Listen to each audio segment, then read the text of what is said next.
ஓம் சைராம், ஜெய் சாய்ராம். என் அன்பின் சாய் குடும்ப உறவுகளே, நீ உன் வாழ்வை எப்போது குறை சொல்லாமல் ஏற்றுக்கொண்டாயோ, வினையை எப்போது நீ புரிந்து கொண்டாயோ, அப்போதே பல மாறுதல்கள் உன் வாழ்வில் நடக்க ஆரம்பித்து விட்டது.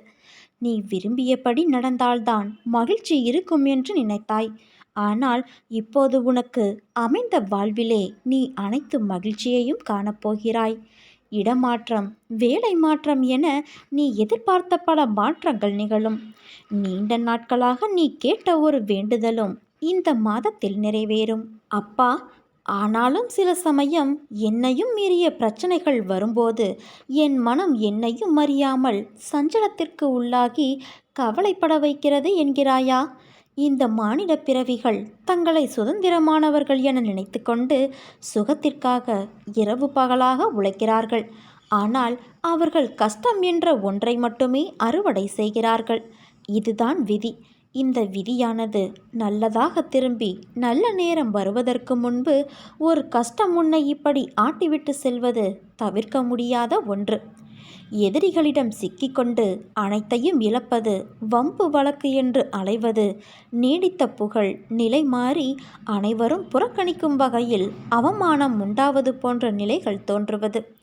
இதனால்தான் கடவுள் தன் பக்தனுக்கு இத்தகைய நிலைகள் வரக்கூடாது என்பதற்காக அவனுக்கு நோயாக, கடனாக, சிறிய விபத்தாக, ஏமாற்றமாக மாற்றி அமைக்கிறான். விதியின் பிடி உன்னை இருக்காமல் நான் பார்த்து கொள்கிறேன். அவசியம் என்றால் விதியையே நான் மாற்றுவேன். அது எனது பக்தனின் நிலை, பக்தி, அவனது சேவை என்பதை பொறுத்து இருக்கும். கஷ்டங்கள் என்பது ஒவ்வொருவருக்கும் வேறுபடுமே தவிர அவை அனைவருக்கும் வரக்கூடியவேதான். அவற்றை எதிர்கொண்டு கடந்து செல்லும்போதுதான் நீ பக்குவமடைகிறாய். ஆனால் நினைத்தது நிறைவேறாமல் போனதால் உன் மனதில் கவலை, பயம் கொள்கிறது. இதுவே உன் எதிர்கால வாழ்க்கைக்கு பெரும் தடையாக மாறும். சிந்தித்து செயல்படு.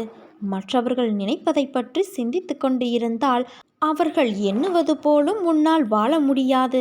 நீ விரும்பும் வாழ்க்கையையும் உன்னால் வாழ முடியாது.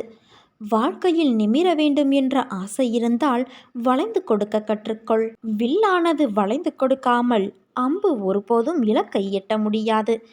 எதை பற்றியும் கவலைப்படாமல் உனக்கான வழியில் சென்று கொண்டே இரு. நீ வேண்டுவது நிச்சயம் நிறைவேறும். நம்பிக்கையோடு இரு. நிச்சயம் நிறைவேறியே தீரும். அனைத்தும் உனக்கு எதிராக நடப்பது போல தோன்றலாம். ஆனால் இறுதியில் நான் அனைத்தையும் சரி செய்வேன். காத்திரு என் குழந்தையே. அனைத்தும் வெற்றியாய் அமைய உன் சாயப்பாவான நான் உனக்கு துணை இருப்பேன். ஒன்றை மட்டும் புரிந்து கொள். கவலைகளை நினைத்து நீ கலங்குவதால் என்னிடமிருந்து நீ தூரமாகிறாய்.